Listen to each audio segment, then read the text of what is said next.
Great job. Thanks for joining us, Sukka. Welcome to join Sukka. We're going to die.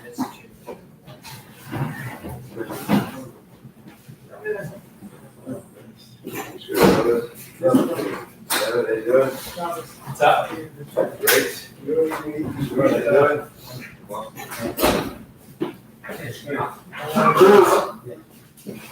How you doing?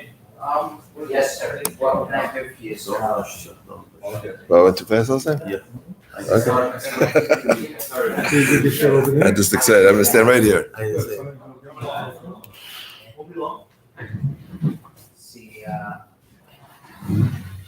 Is he playing sports? Slowly but surely. Okay. We're trying something new today. We went YouTube live. We're live. Oh, We're streaming right now live. We're streaming live. Oh, stream that. Okay, so I'll talk.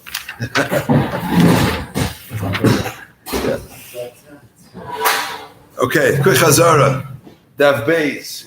We had 3 reasons why a Sukka L'mayla Me'esrim is no good. Dav Gimel. We had Dav Gimel was the difference between a Sukka Machlekes by a Sukka Gedoyla and a Sukka Ketana. Machlekes B'Shamai is still by Sukka Ketana and by Sukka Gedoyla. Big Chiddush. We pass like B'Shamai when it comes to Sukka Ketana. By Sukka Gedoyla, which is a Gezerah, maybe you're going to end up eating the Sukkah. We don't pass like B'Shamai, pass like this Hillel. And then we had 10. We had 10 scenarios of a bias needs to be 4x4. If it's less than 4x4, 10 things don't apply. That was Dav Gimel. Dav Daled, we're going to get to another 10. Here we're going to have 7 Piskei Ma'amarim, 7 halachas that were stated in the Beis Medrash of Rav Ashi. And then we're going to have 3 brises that discuss poles. All right, that's what we got coming up. So here we go. We're going to start at the bottom of Gimel and Beis, by the 2 dots all the way on the bottom. Second line up.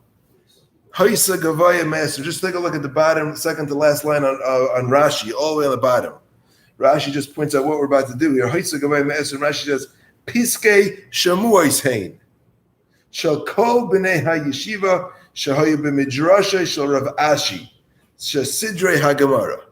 Rav Ashi was Mistad of the Gemara. In his Beis Medrash, these were 7 halachas that were stated in his Beis Medrash. That's what we're going to learn now. All right, so get into Beis Medrash. We're now in Rav Ashi's Beis Medrash. You there? We're there. Here we go. If you have a sukkah that is that's too high, it's over 20 amas. So what do I do? What do you do? So the Gemara says, here, I'll give you one thing you can't do. Uba ulamata. You want it to minimize the halal. You want to minimize the space of 20 amas. So I guess it's difficult really to lower the schach, right? Because then, generally, my assumption is the reason why it's 20 amas is because your walls that the schach was resting on was 20 amas tall. So you're not going to lower the walls, right? So how are you gonna lower the space? So you wanted to put in kar muksasas, pillows and blankets. You put on the floor. You have to raise. If you can't lower the roof, you got to raise the floor. So you put in pillows and blankets. Mar says loy havi miyut. That does not work. No ng, no good. Top of the dollar moral. Why not? But even though the guy says I'm going to leave these pillows and blankets here for all 7 days of the Chag.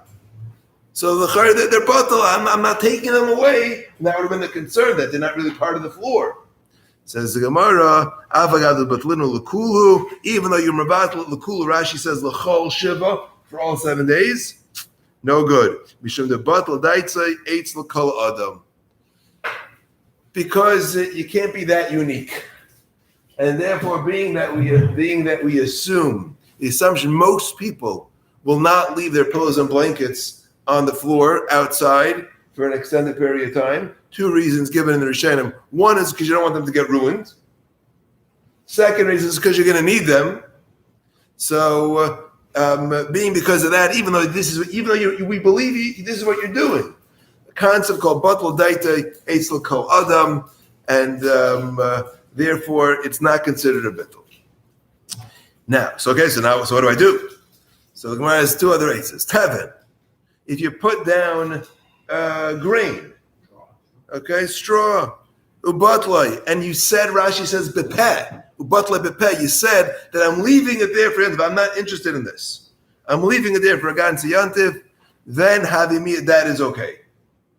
V'kol shekain offer. And certainly if you filled it in with dirt, Ubatlai, and you said you're going to leave it there, that's good. Right? That's the memra that was said in the Beis Medrash. Now the Gemara wants to know two scenarios that weren't discussed. The Gemara discussed a scenario of Tevin Ubatlai, where you're Mavatal Tevin. He said, I'm leaving it there. And Offer, and you're planning on leaving it there. Now what's the difference between Tevin and Offer? Offer is dirt, that's what floors are made out of. Right? Tevin, you could put you down as a floor and you could leave it there, but you could also, it has other uses. And the use that you'd have for Tevin, Rashi says that you'd feed it to your animal, or you would use it to burn if you needed to make a fire, to heat your oven. So those are some of the other uses. So now the Gemara wants to know is, okay, we have three levels that Gemara is going to discuss. Level, the best is if you're Mavatal Pepeh, you say you're leaving it there. Two other levels. One is that you're not planning on removing it. That's called Ein Asad Litlai. You're not planning on taking it. You're not planning on leaving leaving it, taking it away. And then in between, you have something called Stam. I guess that's the lowest level. Stam. You didn't have anything in mind. You put it there. It's Stam. There's no das involved. But maybe you don't have to say anything. What? But you don't have to say anything. That's what we're going to discuss. I'm going to discuss a chiluk between offer and tevin.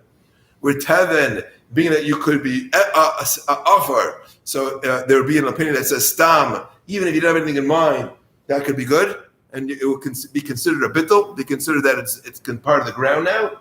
And then there'll be ein asad litla if you're not planning on taking it, but that may only work for tevin, but not for offer. So that's the Gemara's next discussion. Says the Gemara, Tevin ve'ein asal lefanaisai. What about if I have straw that I'm not planning on removing? Ein asal and I'm not planning on taking it out. I'm planning on leaving it there. V'avar stam, and avar with no das.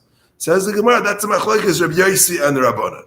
Where do they have this machlekes? Not lagabe Sukka, but lagabe another halacha about ahalos. We know that if you have a mace or a kazayis min a mace in a building, or in an oil, so that makes the whole area as tamei. What about outside that area? What about outside the area? So there the halacha is that if I have a tefach over this mace, then the tumah doesn't go anywhere else. It stays put. But if you don't have a tefach over the mace, if everything's crowded on top of it, and there's no space of a tefach, and the tumah is by kazvela goes straight through. Right? So they had this big room here, right? And it had a mace under the bima, and there's a tefach of space between the floor, between the mace and the bottom of the bima. The tumah would stay under this bima.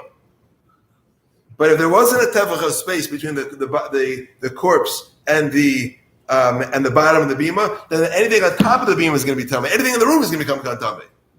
Okay, that's the halacha. So Gemara is going to discuss now what happens if you have tevin and offer in a room with a mace. So that's the din by all the time. It's going to be machlek between Rabbi Yosi and the Chacham. So like the Gemara, machlek is Rabbi Yosi Rabbanan the Tanan. A mission and all this. Mace, bias. You have a room.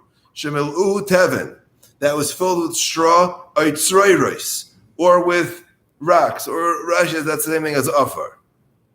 Okay? And there's a mace in there. So the question is if the batum is going to go out or stay in. Says the Gemara, ubitlay. If you're mevatel it, bot mevotel.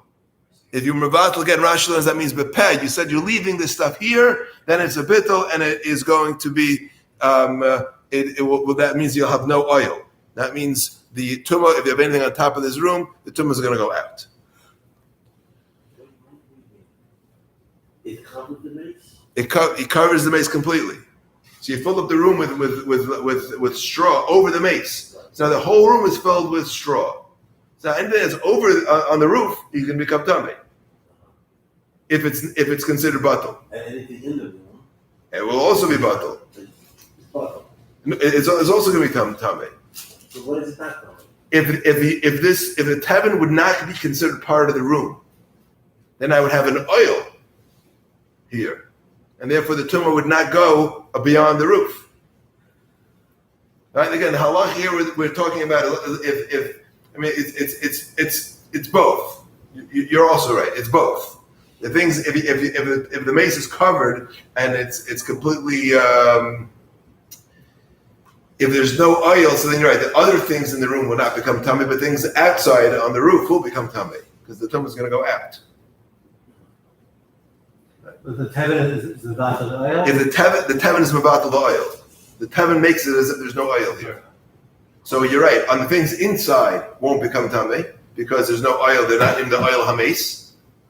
The things out on the roof would become tummy because the tumor just rises straight out. It's not considered. And goes through the roof. Correct, because there's no tefach blocking it. You need a tefach of airspace to create an oil. Uh-huh. You don't have a tefach of airspace. You don't have an So oil. if the devil was over the mace and with you put something to protect the stop as an oil above the mace. Then you have then it won't go anywhere. Then it won't go nowhere. Correct. Then everything is fine. Correct.